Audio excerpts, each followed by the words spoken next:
अस्सलाम वालेकुम and welcome to AAR pharmacy lectures. So हम लोग बेंजोडाइज़ेपिन्स डिस्कस कर रहे थे।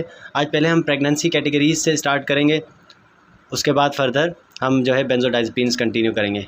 सो प्रेगनेंसी कैटेगरीज़ अगर हम देखें, हमारे पास जो ड्रग्स हैं उनको 5 डिफरेंट कैटेगरीज़ में डिवाइड किया गया है according to safety. Category A, B, C, D और X। कैटेगरी A ऐसी होती है जो हमारे एनिमल्स हैं, ना उन पे टॉक्सिक इफ़ेक्ट देती है ना ह्यूमंस के ऊपर, तो ये आ जाती है कैटेगरी A में। कैटेगरी B हमारे पास ऐसी होती है कि जो एनिमल्स में टॉक्सिक इफ़ेक्ट प्रोड्यूस करती है मगर इंसानों में जो है टॉक्सिसिटी शो नहीं करती। इसके अलावा कैटेगरी C जो है हमारे पास वो जानवरों में मतलब एनिमल्स में टॉक्सिसिटी शो करती हैं, जबकि ह्यूमन स्टडी उसकी इतना हमारे पास डेटा अवेलेबल नहीं है। ठीक है, तो इसीलिए जो है हमारे पास हो सकता है कि ये सेफ़ हो या नहीं भी हो, क्योंकि ह्यूमन स्टडीज़ कैटेगरी C की हमारे पास एविडेंस बेस नहीं होती। इसके अलावा A और B जो है वो सेफ़र हैं, क्योंकि वो ह्यूमंस में टॉक्सिसिटी प्रोड्यूस नहीं कर रही होती। कैटेगरी D जो है वो हमारे पास 90% पेशेंट में चांसेस होते हैं कि टॉक्सिसिटी प्रोड्यूस करें, स्पेसिफ़िकली अगर फर्स्ट ट्राइमेस्टर के अंदर यूज़ की जाए। इसके अलावा प्रेगनेंसी कैटेगरी X, उसमें 99 से 100% चांसेस होते हैं कि वो टॉक्सिक इफ़ेक्ट प्रोड्यूस करेगी। इसीलिए प्रेगनेंसी कैटेगरी D और X जो है वो कॉन्ट्राइंडिकेटेड होती हैं। बेंजोडाइज़ेपिन का अगर हम मैकेनिज़्म देखें, बेंजोडाइज़ेपिन जो है ना गाबा रिसेप्टर्स के साथ बाइंड होते हैं। गाबा रिसेप्टर अब 2 तरह के होते हैं, गाबा A और गाबा B। गाबा A जो है ना वो आयन चैनल्स के साथ एसोसिएट होते हैं, क्लोराइड आयन चैनल जो है हमारे उनसे जो है डायरेक्टली वो एसोसिएटेड होते हैं, जबकि गाबा B वाले जो रिसेप्टर हैं वो कपल्ड होते हैं G प्रोटीन के साथ। अब गाबा A में भी फर्दर हमारे पास 2 तरह के होते हैं, गाबा A1 और गाबा A2। गाबा A1 में मतलब अल्फ़ा सब यूनिट वाले, और गाबा A2 जो है वो अल्फ़ा 2 सब यूनिट वाले। बेंजोडाइज़ेपिन प्रेफरेबली जो है वो गाबा A रिसेप्टर्स के साथ ही बाइंड होती है, मीन जो क्लोराइड आयंस वाले होते हैं ना उनके साथ ही बेंजोडाइज़ेपिन्स जाके बाइंड होती है गाबा रिसेप्टर पे। अब गाबा जो होता है ना उसके 5 सब यूनिट होते हैं, 2 अल्फ़ा सब यूनिट, 2 बीटा और 1 गामा सब यूनिट। इसीलिए गाबा की हमारे पास A1 और A2 टाइप्स थी। अगर गाबा A1 एक्टिवेट होते हैं तो उसकी वजह से जो है सेडेशन होती है, हाइप्नोसिस होती है और एंटोग्रेड एमनेसिया होता है, जबकि गाबा A2 की एक्टिवेशन की वजह से एंजियोलाइटिक इफेक्ट आ रहा होता है, एंटी कन्वर्जन और मसल रिलैक्सेंट इफेक्ट आ रहा होता है। ठीक है, अब सब यूनिट अगर चेंज हो गया तो ड्रग का इफेक्ट भी चेंज हो जाता है। पोलराइजेशन हम किसे कहते हैं कि हमारे पास अगर ज़ीरो से वो माइनस की तरफ ज़्यादा चली जाए, अब डिफरेंस फ्रॉम ज़ीरो उसे हम कहते हैं पोलराइजेशन। फॉर एग्जांपल एक हमारे पास जो है ना 100 पर है मेम्ब्रेन पोटेंशियल और दूसरा 70 पर है, -70 और -100, तो -100 वाला जो है वो ज़्यादा पोलर है एज़ कम्पेयर टू -70 वाले के।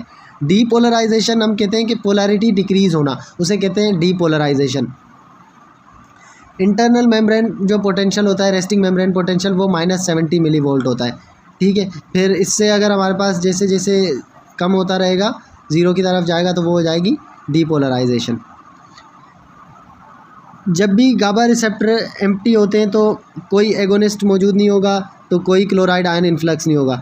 जैसे ही गाबा रिसेप्टर स्टिमुलेट होते हैं, ठीक है, तो क्लोराइड आयन्स का इन्फ्लक्स स्टार्ट हो जाता है। आउटर मेम्ब्रेन जो है हमारे पास वो नेगेटिव होती है, क्योंकि जो सोडियम है वो इनसाइड द सेल मूव कर रहा होता है, तो उसकी वजह से जो है बाहर नेगेटिव आ जाएगा।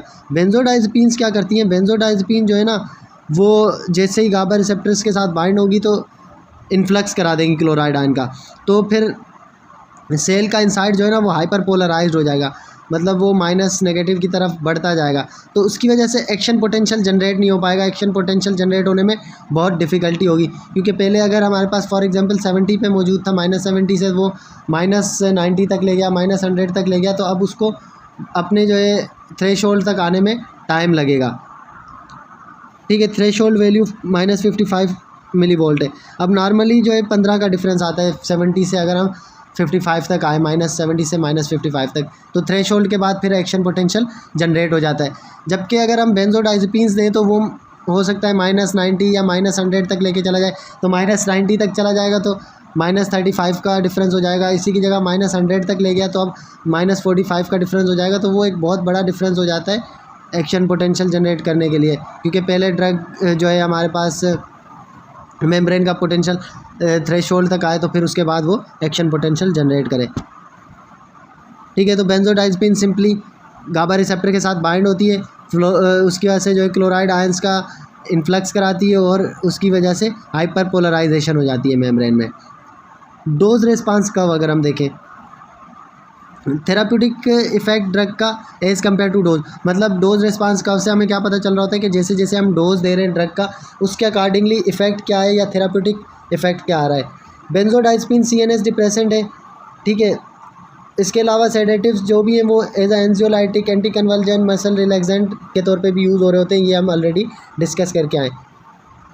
एंजियोलाइटिक या जो हमारे पास ये इफ़ेक्ट होते हैं ना, इनके लिए हमें लो डोज या लो अमाउंट रिक्वायर्ड होती है।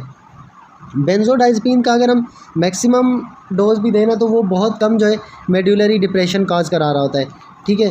तो बेंजोडाइज़ेपिन बहुत रियरली ही डेथ की तरफ लीड कर रहा था। मुश्किल है कि बेंजोडाइज़ेपिन के ओवरडोज की वजह से पेशेंट डेथ की तरफ या कोमा की तरफ जाए, अगर पेशेंट फिजियोलॉजिकली नॉर्मल है। हाँ, अगर कोई और एंटी डिप्रेसेंट या हमारे पास इस तरह की CNS वाली ड्रग्स चल रही हैं तो हो सकता है कि पेशेंट जो है वो वर्सनिंग की तरफ जाए या जो है डेथ की तरफ चला जाए। इसीलिए जो है बेंजोडाइज़ेपिन हमारे पास सेफेस्ट मेडिकेशन है। अब अगर हम इस ग्राफ में देखें कंपैरिजन, जब भी हम बेंजोडाइज़ेपिन को दे रहे हैं तो वो हाइप्नोटिक इफेक्ट प्रोड्यूस कर रहे हैं थोड़ी डोज पे, फिर उसके बाद एनेस्थेटिक और फिर मेडुलरी डिप्रेशन, उससे पहले ही वो जो है बस वहाँ से उसका ग्राफ गिरना स्टार्ट हो जाता है। इससे फर्दर बियॉन्ड उसका इफेक्ट नहीं जाता बेंजोडाइज़ेपिन का। जबकि बारबिचुरेट्स में क्या होता है कि वो फर्दर डोज इंक्रीज़ होने पर कोमा की तरफ भी लीड कर रहा होता है। जब कोमा में जाएगा तो पेशेंट माइट भी चांसेस है कि डेथ की तरफ चला जाए। बेंजोडाइज़ेपिन की अगर हम इंडिकेशंस देखें, एंजाइटी में भी दिया जाता है, ठीक है। मॉडरेट एक्टिंग हमारे पास या लॉन्ग एक्टिंग जो बेंजोडाइज़ेपिन से अल्प्राजोलाम, डाइज़ेपाम, लोराज़ेपाम वगैरह यूज़ किए जा सकते हैं। इसके अलावा स्केलेटल मसल स्पाज़म में हम डाइज़ेपाम यूज़ करते हैं। इंट्यूबेशन या एनेस्थेसिया के लिए मिडाज़ोलाम का यूज़ किया जाता है। स्टेटस एपिलेप्टिकस के लिए डाइज़ेपाम रेक्टली या IV फॉर्म में दी जाती है, या इसके अलावा क्लोनाज़ेपाम भी यूज़ की जाती है। स्टेटस एपिलेप्टिकस हम किसे कहते हैं कि पेशेंट जो है ना वो फिट्स से सफ़र कर रहा होगा, कंटिन्यूस फिट्स होंगे, ठीक है, सेवरल भी होंगे और जो है वो कंटिन्यूस भी होंगे, काफ़ी देर तक चलते रहेंगे कंटिन्यूसली, तो उसे हम कहते हैं status epilepticus.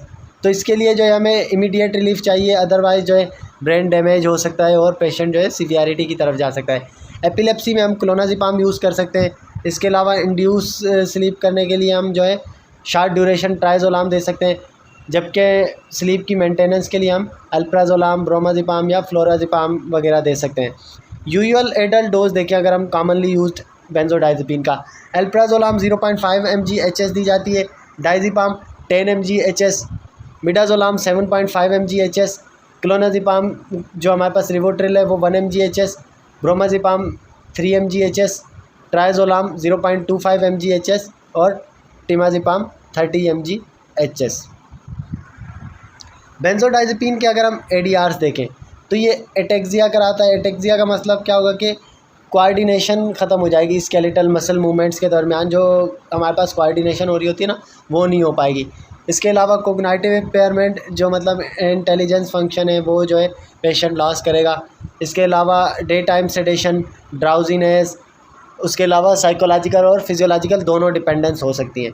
Hangover effects, day time sedation, drowsiness या कॉग्निटिव इम्पेयरमेंट वगैरह जो होती हैं इन्हें हम हैंगओवर इफ़ेक्ट्स भी कह रहे होते हैं। बेंजोडाइज़ेपिन विथड्रॉल सिम्टम्स, विथड्रॉल सिम्टम्स का मतलब क्या होता है कि अनप्लीजेंट सिम्टम, जब भी हम ड्रग को एब्रप्टली रिमूव करें, मतलब अचानक से अगर ड्रग हमने बंद कर दी, डिसकंटिन्यू कर दी, तो उसकी वजह से सिम्टम्स अपीयर हों पेशेंट के अंदर, तो इसे हम कहते हैं विथड्रॉल सिम्टम्स। मोस्टली ये जो है ना अपोजिट होते हैं ड्रग एक्शन से, मीन्स जो भी ड्रग इफेक्ट प्रोड्यूस कर रही होती है उसके अपोजिट एक्शन होते हैं ये जो विथड्रॉल सिम्टम्स हमारे पास होते हैं। विथड्रॉल सिम्टम कौन कौन से आ सकते हैं? कन्फ्यूजन हो सकती है, एंजाइटी हो सकती है, एजाइटेशन, इंसोम्निया, कन्वल्जन और रेस्टलेसनेस। तो जितने भी इसके ट्रीटमेंट थी, इंडिकेशंस थी, वो सारे के सारे विथड्रॉल सिम्टम्स हो सकते हैं। अब हमें विथड्रॉल सिम्टम्स की सीवियरिटी डिक्रीज़ करनी है तो हम बेंजोडाइज़ेपिन को टेपर ऑफ करेंगे और साथ साथ जो है SSRI या SSNRI स्टार्ट करेंगे, एंटी डिप्रेसेंट जो हमारे पास है। ग्रेजुअली हम जो है डोज रिडक्शन करेंगे और साथ साथ सिलेक्टिव सीरोटोनिन रीअपटेक इनहिबिटर जैसे हमारे पास सिटालोप्राम है वो स्टार्ट कर देंगे। डोज उसका नॉर्मली 20 mg QD होता है। इसके अलावा SSNRI सिलेक्टिव सीरोटोनिन और नॉरएपिनेफ्रिन रीअपटेक इनहिबिटर वो इस्तेमाल कर सकते हैं। उसमें हमारे पास है वेनलाफेक्सिन डोज जिसका 75 mg QD है। 28 डेज़ तक हम जो है दोनों मेडिकेशन को दे रहे होंगे और उसकी बेंजोडाइज़ेपिन की भी सेम क्वांटिटी यूज़ करेंगे और उसके साथ साथ जो है हम SSRI या SSNRI दे रहे होंगे। फिर उसके बाद आहिस्ता आहिस्ता हम जो है बेंजोडाइज़ेपिन को टेपर ऑफ करना स्टार्ट करेंगे। अब कुछ पॉइंट्स हम कंसीडर करते हैं जब भी बेंजोडाइज़ेपिन का यूज़ कर रहे होते हैं। पहला, लिवर डिसऑर्डर में हमने ऑलरेडी डिस्कस किया कि या तो हम अवॉइड करेंगे या डोज रिडक्शन करेंगे। किन कंडीशन में? जब हमारे पास लिवर इम्पेयरमेंट हो तो डोज रिडक्शन हम कर सकते हैं इन ड्रग्स की, लोराज़ेपाम, ऑक्सीज़ेपाम या टिमाज़ेपाम। ये क्योंकि कंपैरेटिवली हमने कहा था सेफ़र ड्रग्स है क्योंकि ये फेज़ 2 रिएक्शन के थ्रू डायरेक्टली निकल रही होती हैं। इसके अलावा ग्लूकोमा में जो है वो कॉन्ट्राइंडिकेटेड है बेंजोडाइज़ेपिन क्योंकि ये इंट्राऑक्यूलर प्रेशर को बढ़ाती है, तो फिर जो है ग्लूकोमा वर्सनिंग के चांसेस होते हैं। इसके अलावा दूसरी CNS डिप्रेसेंट ड्रग्स जैसे अल्कोहल, बारबिचुरेट्स वगैरह इनके साथ अगर बेंजोडाइज़ेपिन दी जाए तो इनका साइनर्जिस्टिक इफ़ेक्ट है, मतलब इफ़ेक्ट बहुत ज़्यादा हो जाएगा। बेंजोडाइज़ेपिन का ओवरडोज हो जाए तो उसकी मैनेजमेंट कैसे हो सकती है? नॉर्मली तो हमने कहा था कि बेंजोडाइज़ेपिन बहुत सेफ़ ड्रग है, हाई डोज बहुत कम केसेस में डेथ की तरफ लीड कर रहा होता है। अगर किसी और CNS डिप्रेसेंट के साथ कंबाइन हो जाए तो फिर ये जो है कोमा या डेथ की तरफ लीड कर सकता है।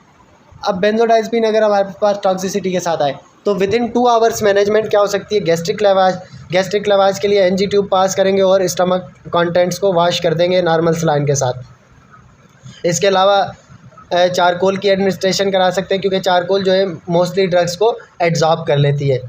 इसके अलावा अगर पेशेंट 2 घंटे के बाद आए, आफ्टर 2 आवर्स हम एंटीडोट देंगे फ्लूमाजेनिल का डोज देंगे 0.2 mg IV over 30 second slowly.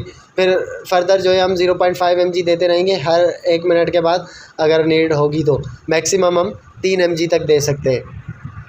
Antidote क्या होती है? एंटीडोट ऐसा केमिकल है जो ड्रग के एक्शन को रिवर्स कर दे या किसी भी केमिकल के एक्शन को रिवर्स कर दे तो उसे हम जो है एंटीडोट कहते हैं।